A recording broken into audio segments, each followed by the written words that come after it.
Hey, welcome back. In today's episode, I've had the privilege to sit down with Brett White. And Brett is the author of the new book, Behave, The Power of Coach Behavior in Shaping Athletes' Performance and Personal Growth. Brett is also the founder of Be Leaders, a leadership development company based in Australia.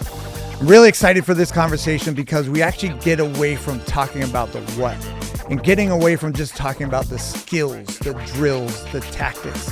And what we do is we really dive into our coaching behavior and how we are showing up for our student athletes and who we are actually becoming in this process, and having the self-awareness and having the vulnerability to show up and provide the best environment and experience for our kids.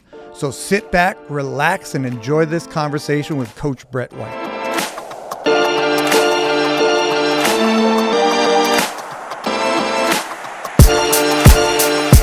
Hey, Brett White, welcome to the Being Champions podcast, man. So good to be here.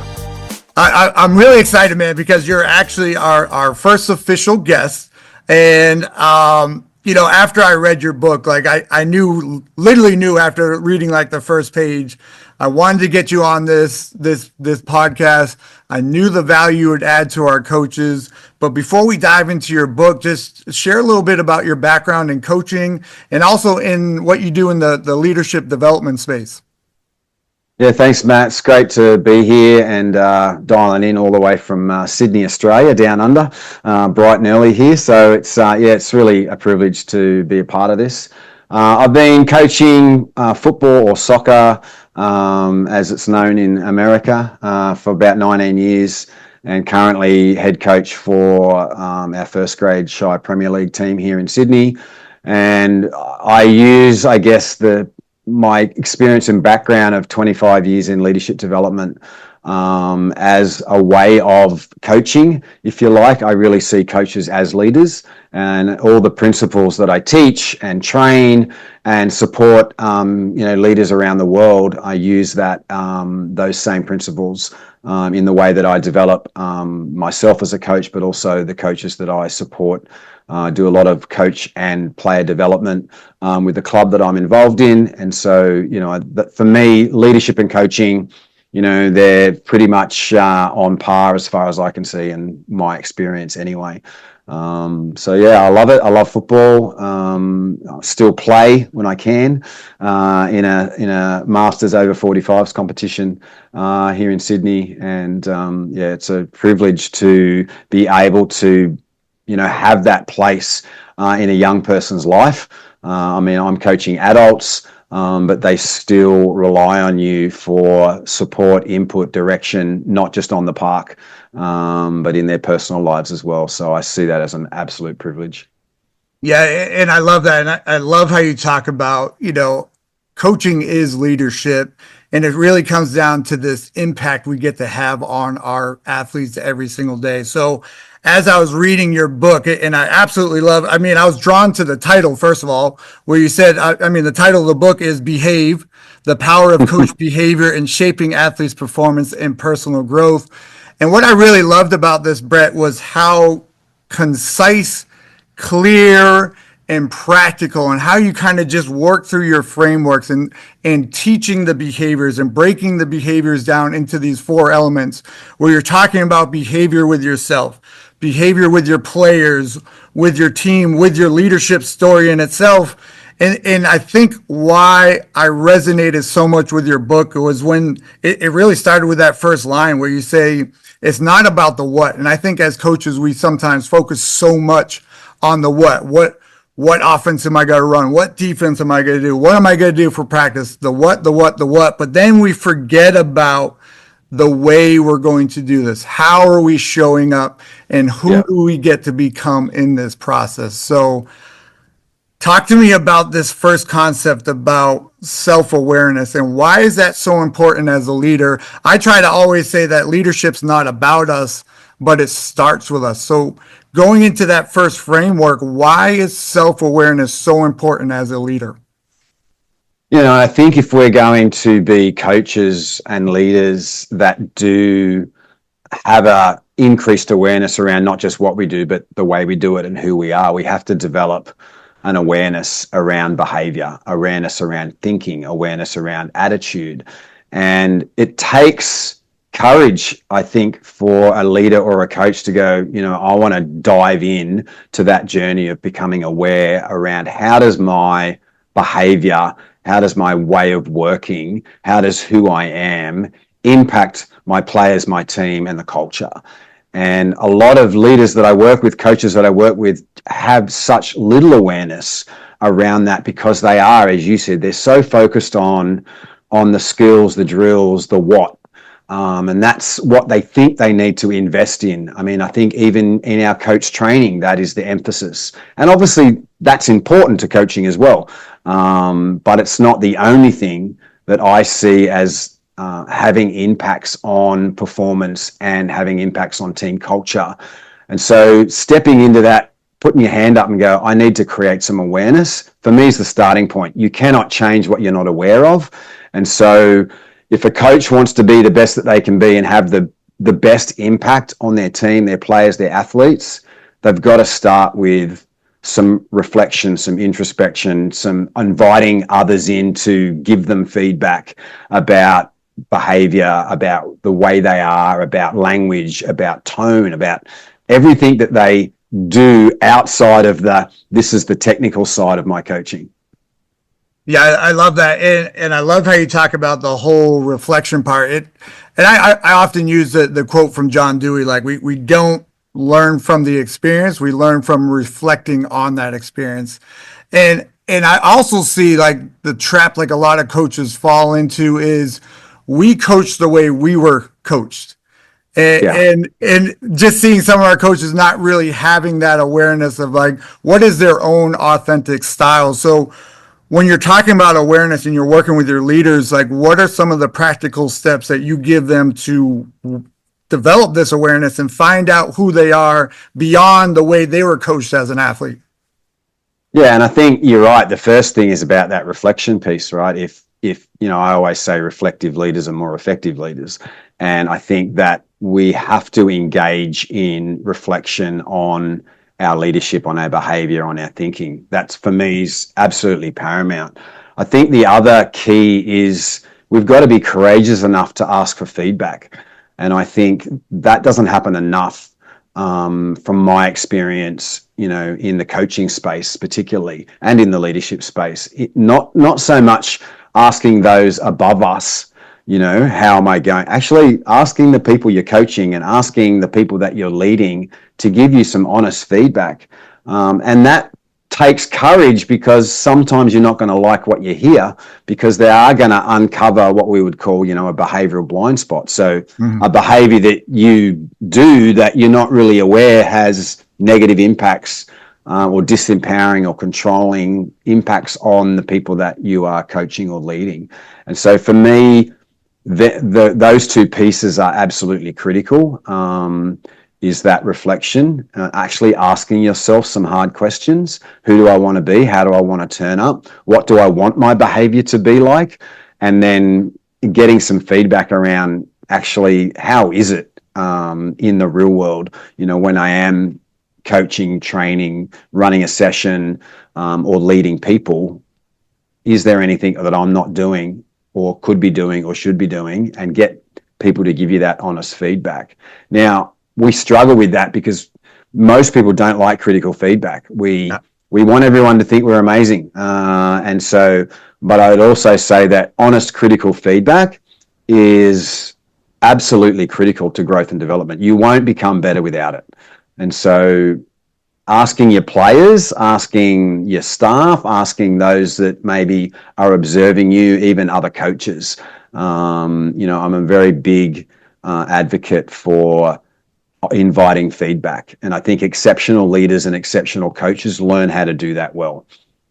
Yeah, and I think we're great as coaches for giving the feedback, but like you said, we're not really willing to get that critical feedback. And I know you talk about in the book the whole idea of vulnerability, and I know you're a big Brene Brown fan, and I think that's one of the things we need to talk about a little bit more is, vulnerability is not a weakness. It's one of our greatest strengths, but when you dove into that into your book and when you teach leaders, what do you teach our leaders about this whole idea of vulnerability and being willing to get this feedback and understand we're nowhere close to where we need to be as a coach and to provide the best experience for our kids?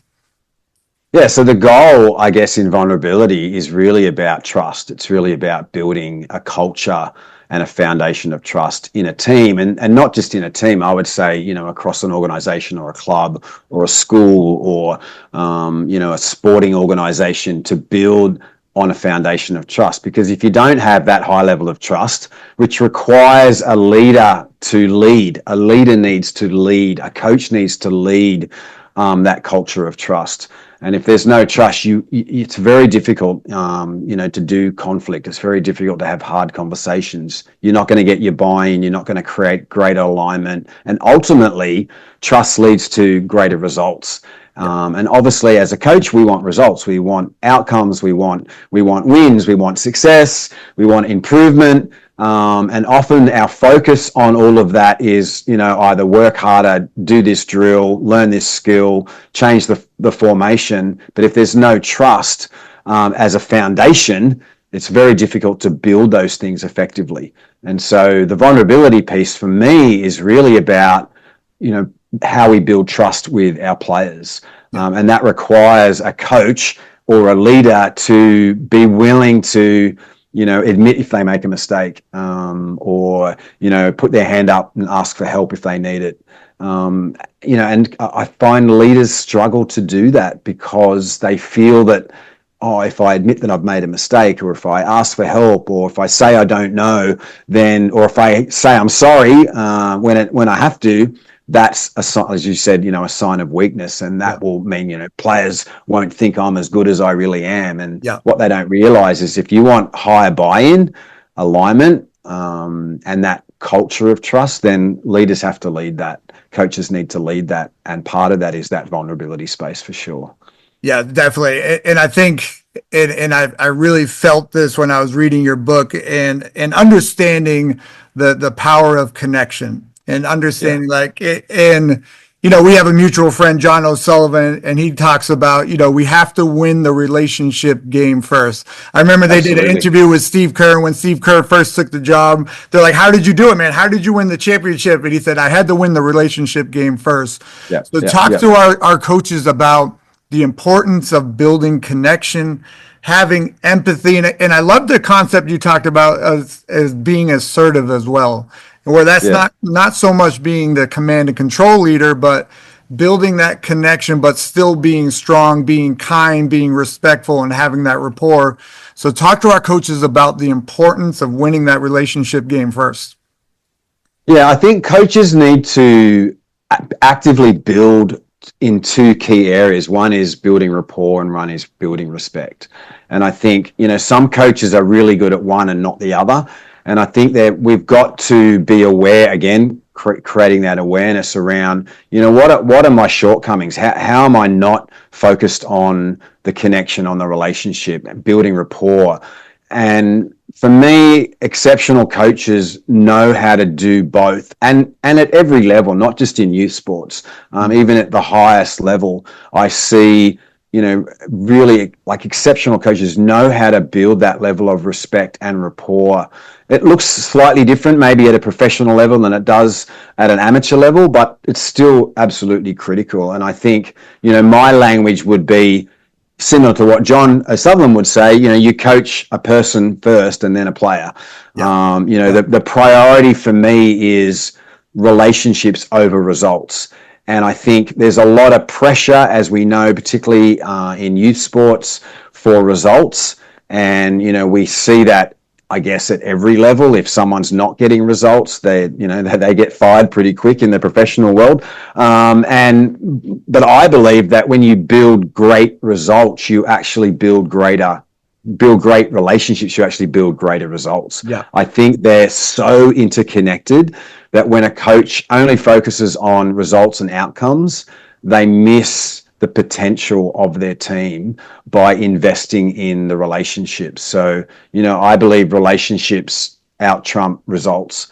And the reason for that is I think the number one contributing factor to in the leadership space to an employee's connection, engagement, buy-in is the relationship that they have with their leader. And it's the same in sport. The number one contributing factor to the buy-in of a 12-year-old in that squad is the relationship that they develop with their coach. Coaches, I don't think, always realize how powerful their influence and impact is, particularly on younger people. The amount of time, engagement, influence that they have on these young people's lives is more than probably any other person, maybe apart from their parent. And so it is a massive responsibility and a massive privilege. And focusing on the person first, to me, is paramount in not just developing the person, but in developing the athlete to be the best that they can be. Yeah, and the thing that just jumped out, Brett, is when you said the impact and influence we have as coaches is second only to the parents, right? And I know before we hit record, we were kind of talking about this idea where to get a coaching job, especially at the high school level, a lot of the times it's, hey, if you're available from 3 to 5, you get to coach, but there's no backing as far as the education piece and the learning process and being a continuous learner. And we're always challenging our student athletes like, hey, when it's off season, you need to get better. You need to do this. But from the coaching lens, I don't think that's kind of built in a lot as far as the coaching education, as far as being a continuous learner. And I know that's one of the big behaviors you talked about. How do we as coaches model this concept of being a continuous learner and not just leaning on like, okay, I'm available from 3 to 5. I'm going to coach soccer or basketball. How can we model this concept of being a continuous learner so we can have even a greater impact and influence on our kids? Yeah, I think part of it is on the organization or the club to make that a priority. So it's actually seen as one of the pillars of coaching. It's actually seen as part of the culture of who we are, that, we don't just want someone to put their hand up. And the issue is often if it's a parent putting their hand up to coach a team, they feel like the expectation is for them to get results. Yeah. There's a sense that that's what I'd have to do. So their focus is on that. And I think culturally, clubs, organizations, sporting bodies need to prioritize the coach development, the focus on connection, the focus on mindset, the focus on behavior as a key part of who we are as a coaching staff, who we are as a sporting organization. So I do feel that, at that level, we need to see that more and more. So developing, what are our expectations of our coaching staff, of our coaching teams, of our volunteer coaches? What is it that we expect, and then making sure that we are resourcing them with the tools that they need to develop those key aspects. It's not just about my skills and knowledge, my technical know-how. And, you can learn that in so many different spaces. You can read books, you can go online. There's, so many videos and resources out there to learn how to do, your skills and drills. Yep. There's not as much out there to, how do I develop myself and my behavior as a coach, recognizing that what I say, how I do it, who I am, how I show up will actually have a longer lasting impact on my players than that training session I just ran. Yeah. And as you're talking, I think, and you put a similar quote in your book where it says, people don't care how much you know until they know how much you care. Yeah. Right? Yeah, and again, it's not just about skills and drills. It's not about these tactics, because we can have the best blueprints, right? We can have all these great systems, but if our kids don't buy into us, who we are as a leader, if we haven't spent the time to build the trust, then they're never going to buy into those things. So we have to show them that we care. And I think what happens is a trap we fall into is sometimes this whole concept of a empathy gap, where if you've been coaching for so long, 20, 23 years, I've been coaching for 23 years, we sometimes forget what it feels like to be the athlete and to learn some of this stuff. Yeah. So Can you talk to us a little bit about empathy and how do we make sure we bridge that gap and we're putting ourselves, it's not sympathy, right? It's not No. looking away and saying, I feel your pain. No, it's actually being there with our student athletes. So talk about empathy and how we can bridge that gap as coaches. Yeah, and again, I think the first part of that is actually reminding ourselves of the part and the role that we play in the Mhm. life of particularly young people and how important it is. Also, I think often coaches, and I talked about this with John O'Sullivan recently about, we bring a whole bunch of kind of baggage, if you like, into our coaching, our experiences growing up, what we didn't achieve as a player, Yeah. our letdowns, disappointments as an athlete, even, what our relationship was like with our dad or with our parents growing up. And we bring a whole bunch of stuff into this coaching space, and then unknowingly, because we have little awareness, we dump that onto our athletes. And so for me, that then negates the empathy piece, because we're actually coaching from that space and not coaching from, hey, what are my players actually feeling? What do they actually need? What are they walking through? What I mean, for me, a lot of it is, and I talk about this in the book, is around that curiosity piece as well.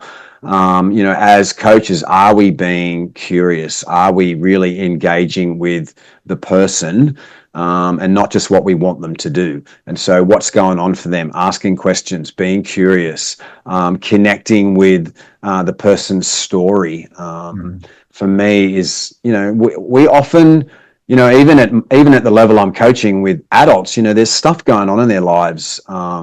This year, one of our players, his dad was in hospital for 4 weeks. His uncle died of cancer. And it's like, there's all this stuff going on externally. And I could see in the way he was playing that this was having a massive impact on him. Yeah. He wasn't the same player. His attitude was different. He was a lot more aggressive. He was, and so, for me to see that is, sympathy. I see your pain, but Yeah. the empathy piece was about me actually drawing him aside, having a one-on-one, telling him I'm here for him, whatever he needs. What does he need from me as a coach to support him, not as a player, but as a person through what he was going through? And, and again, just that small piece turned his whole attitude around. He all of a sudden felt seen, he felt supported, he felt understood, someone listened to him.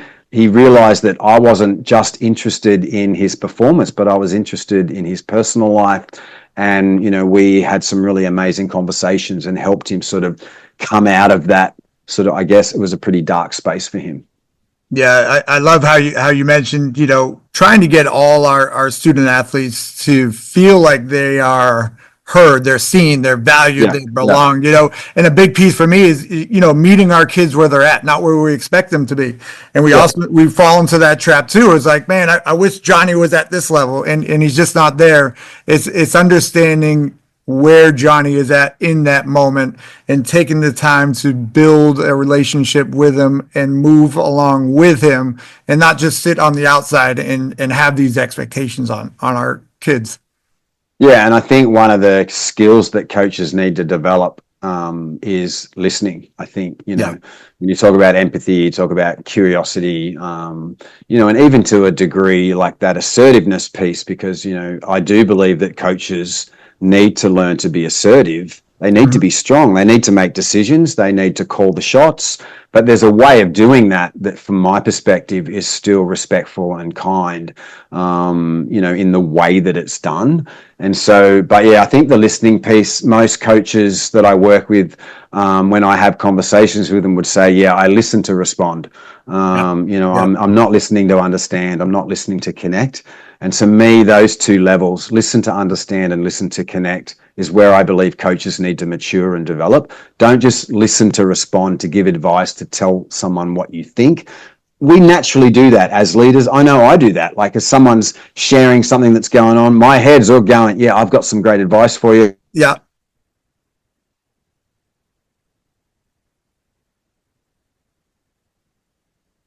Connect. And I think that's a skill that coaches and leaders need to develop a lot more, I think. Yeah, definitely. And like the last piece I wanted to talk to you about, because we're running short on time, is just this whole Oh, idea good. of adaptability.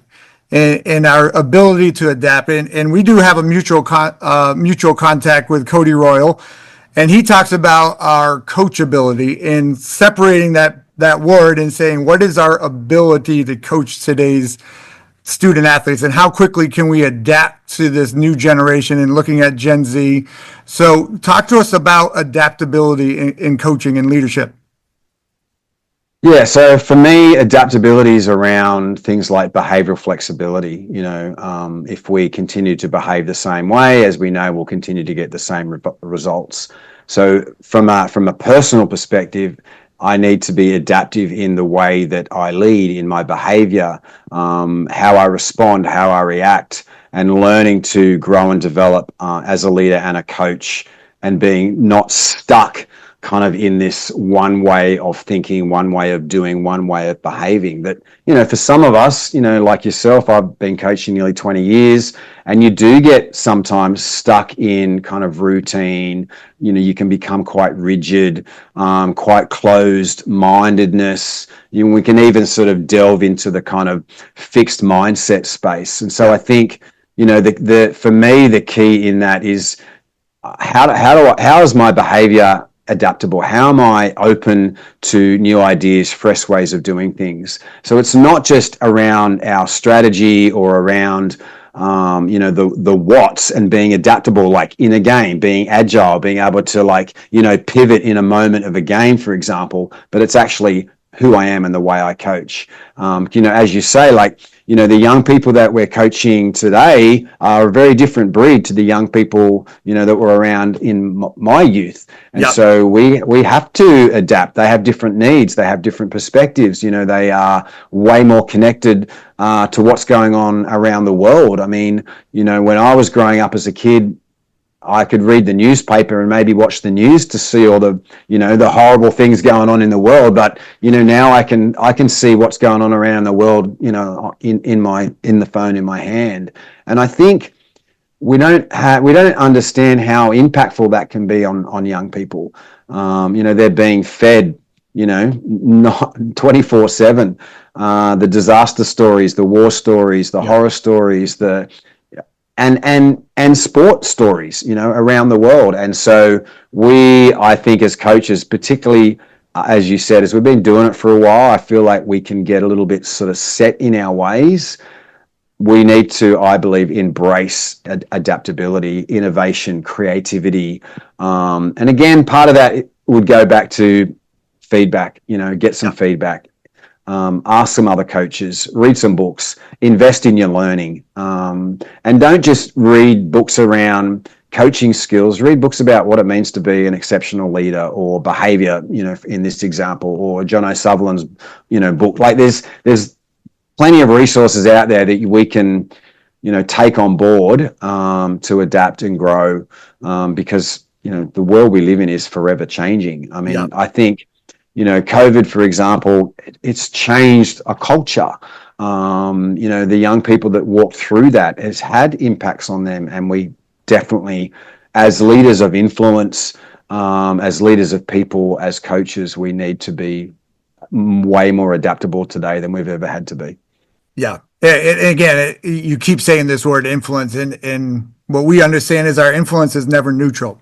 And we have to be mindful of how we are showing up for our student athletes every day. So to kind of wrap up here, Brad, I'm wondering if you have any big thoughts as far as your book or final takeaways for us as leaders, as coaches.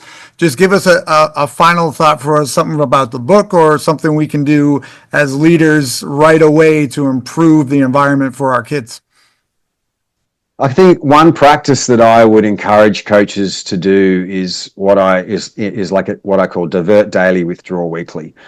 We get so focused on, doing the stuff, setting programs, practices, but we need to create space intentionally. I always say to coaches, it's not what you do occasionally that creates change, it's what you do consistently. And so we have to be consistently engaged in this process of reflection, awareness, growth, learning, and development. And so I say to my coaches, divert daily, find 10 to 20 minutes a day, 30 minutes a day, where you can divert from responsibility and invest in yourself. And then withdraw weekly. I would say, find 1 or 2 hours a week where you can do the same, where you can switch off from the world, off from your responsibility, and invest in your own well-being, your own growth. Because I also see a lot of coaches burning out, because it's, the high pressure, high, responsibility, high expectation, but they're not investing in their own journey, their own self. And so I think, to me, that's super important. And the other thing I would say, connected to the book, is that I believe that effective, empowering behavior is often the missing piece to the success of an athlete or a team. And so for those people who aren't sure about it, it makes a difference. I've seen it. You've seen it. We hear about it, and the data now and the evidence is out there. And so work on your behavior. Become the best human you can be, not just the best coach. I love that message. And Brett, I knew when I read the book, I knew why I wanted to talk to you today. And I just appreciate you jumping on with us. Tell our listeners, where can they buy the book, and how can they reach out to you if they have any further questions? Yeah, so the book's available on Amazon and a whole stack of other online. You can get it as an ebook, Kindle book, paperback. Amazon's probably the easiest way to grab it. My website for my business is beleaders.com.au. And there's sections in there about some of the work that I do in coaching and working alongside elite athletes around mindsets, resilience, mental toughness, those kind of things. And so, that's probably the easiest way. I'm on LinkedIn, I'm on Instagram and all those other social media spaces. But look me up. I'd love to connect with, as many people as I can. I love connecting with people, relating with people, and having great conversations like this one. Awesome. And once again, to our listeners, the book is Behave, The Power of Coach Behavior in Shaping Athletes' Performance and Personal Growth. And Brett, again, I can't thank you enough for being our first special guest on the Being Champion podcast. So thanks again, man. Super privilege. And thank you so much. All right, we'll catch up soon. All right. Cheers, mate. Thank you. Thank you.